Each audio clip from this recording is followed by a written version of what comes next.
बहुत समय पहले की बात है। एक घना जंगल था जहाँ कई तरह के जानवर रहते थे। वहाँ शेरों का एक परिवार भी था। शेर, राजा वीर और उसकी रानी सुनैना जंगल में अपनी ताकत और न्यायप्रियता के लिए जाने जाते थे। उनके दो प्यारे शावक थे, सिंकू और टिंकू। सिंकू और टिंकू अपनी माँ से बहुत प्यार करते थे। वह उन्हें रोज नहलाती, चाट कर साफ करती और अपने दूध से उनका पेट भरती। वह उन्हें कहानियां सुनाती और जंगल के नियम सिखाती। पर एक दिन जंगल में भयंकर तूफान आया। तेज बारिश और बिजली गिरने से जंगल के कई हिस्सों में आग लग गई। शेरनी सुनैना ने अपने बच्चों को बचाने के लिए अपनी जान की बाजी लगा दी, लेकिन वह खुद आग में फंस गई और वीर शेर उसे नहीं बचा सका। अब शावकों के सिर से माँ का साया उठ गया। वीर शेर ने पूरी कोशिश की कि वे माँ की कमी महसूस न करें, लेकिन वह खुद बहुत व्यस्त रहता था। बच्चों को एक माँ की जरूरत थी। कुछ समय बाद वीर ने फैसला किया कि वह दूसरी शादी करेगा ताकि उसके बच्चों को माँ का प्यार मिले। उसने दूसरी शेरनी ज्वाला से विवाह कर लिया। ज्वाला दिखने में खूबसूरत और शक्तिशाली थी, लेकिन उसका दिल उतना ही कठोर था। वह वीर से प्यार करती थी, लेकिन शावकों से लगाव महसूस नहीं करती थी। ये मेरे अपने बच्चे नहीं हैं, तो मैं इनकी देखभाल क्यों करूं? वह अक्सर ऐसा सोचती। शावकों को उम्मीद थी कि नई माँ उन्हें प्यार करेगी, लेकिन ज्वाला का व्यवहार ठंडा था। सौतेली माँ की बेरुखी ज्वाला शावकों को ज्यादा प्यार नहीं देती थी। वह उनके लिए खाना तो लाती थी, लेकिन प्यार से नहीं, बल्कि मजबूरी में। एक दिन जब सिंकू और टिंकू खेलने के दौरान गड्ढे में गिर गए तो वे जोर जोर से रोने लगे। माँ, हमें बाहर निकालो। लेकिन ज्वाला ने उनकी मदद नहीं की।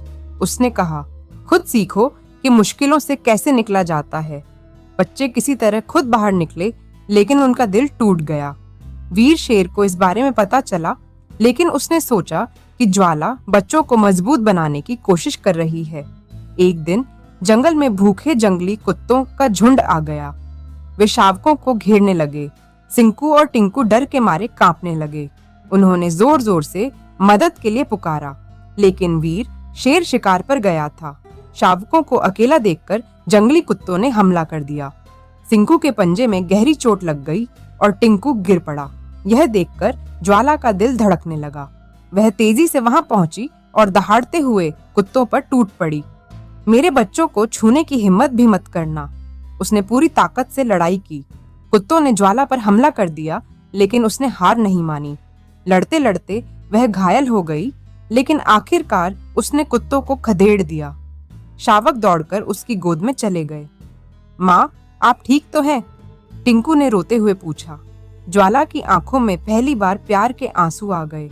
मुझे माफ कर दो बच्चों, मैं अब तक समझ नहीं पाई कि मैं तुमसे प्यार करती हूँ।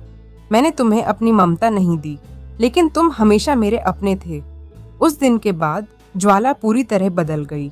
वह अब शावकों को अपनी संतान की तरह मानने लगी। वह उन्हें खुद खाना खिलाती, उनकी देखभाल करती और प्यार से थपकी देकर सुलाती। वीर शेर ने जब यह देखा तो वह मुस्कुरा दिया। अब जंगल में उनकी खुशियों की गूंज सुनाई देने लगी। सिंकू और टिंकू को अब माँ का असली प्यार मिल चुका था।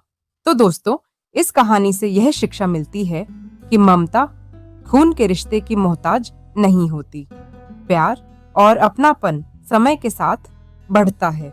कभी कभी मुश्किल परिस्थितियां सच्चे रिश्तों की पहचान करवाती हैं।